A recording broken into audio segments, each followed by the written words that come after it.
All right, today we're tearing down a project that's part business school, part collectible card game, and part, well, full-blown digital universe. It's a seriously ambitious, really aggressive vision for a new kind of digital empire. But it makes you ask one huge question. Is this the blueprint for the future, or is it a big idea that should just be scrapped entirely?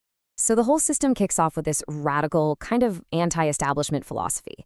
The core idea is that traditional markets, collectibles, trading, business, they're all these closed-off kingdoms run by gatekeepers. And this project, it's designed to be the battering ram that knocks down the door. And that really gets us to the central question, doesn't it? This isn't just about a few tips and tricks.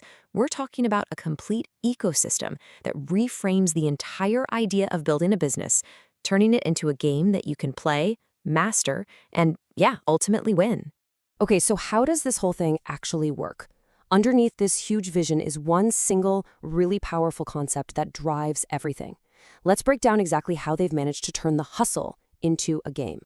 The secret sauce here is gamification. It completely transforms the, let's be honest, often grinding work of learning business strategy into something fun, a collectible card game. So instead of slogging through a textbook, you're collecting cards, building your own deck of strategies, and literally leveling up your skills.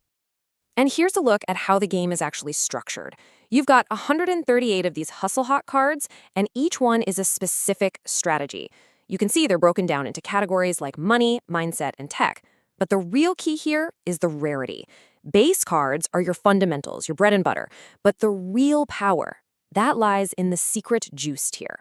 These are the rare, game-changing strategies that give a player a serious edge. But a physical card game, that's just the beginning. The real power gets unlocked when it all goes digital. So let's take a look at the app and the AI they've built. This right here is the crucial bridge between just knowing something and actually doing something.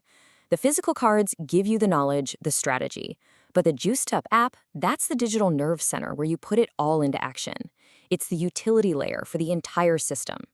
And the way you use it is pretty addictive, honestly. You get a physical card, you scan its unique QR code with your phone, and bam, you instantly unlock digital goodies in the app. This might be something like +5 fuel to power your actions, or even a digital vault twin of your card to build out your online collection. It's this constant feedback loop that keeps you engaged as you level up from a novice all the way to a master. So, once you've really mastered reacting to the market, there's another level to this whole thing. The system introduces a tool that's designed to give you what feels like an almost unfair advantage, a predictive AI. Yeah, they call it the Oracle AI. And this is the system's absolute top-tier, secret juice level of intelligence. It's built to chew through millions of data points, track social media sentiment, find these obscure metrics that no person could ever hope to follow. And what does it spit out? Startlingly accurate market forecasts. The whole point is to stop playing the game and start predicting it. So underneath all the tech, the cards, the app, the AI, there's this incredibly powerful, aggressive philosophy. The whole brand is inspired by the ultimate outsider-conqueror archetype. Think Eric Killmonger from Black Panther. It's all about taking what you believe is rightfully yours. This is the core belief of what they call the Hustle Lords Manifesto. It reframes the market not as some place for polite, friendly competition, but as a territory to be conquered. The throne isn't something that's given to you. It's something you take. And I love this part, their approach to risk. It's not something to be scared of, and it's definitely not something to be foolishly ignored. To a hustlord, risk is just another variable. It's something you calculate, you manage, and ultimately you weaponize. This quote really gets to the heart of their ethos. It's not about being loud or chasing hype. The focus is on quiet, precise execution. You build your empire in silence, and you let your success, your results, do all the talking for you. So what's the end game here? Where does the card game, the app, and this whole manifesto actually lead? Well, the final form is nothing less than a complete, self-sustaining Web3 universe. And this isn't just some pipe dream. They have a very disciplined multi-year plan. The roadmap for their NFT marketplace, which they're calling Fractal Hustlers, shows this careful, phased rollout. It starts with building the foundation in late 2025, and then they methodically add new economic layers through 2026, aiming for a totally mature, self-sustaining economy by the end of 2027. And what's really important here is that this whole universe is built on 3 pillars designed to make it last.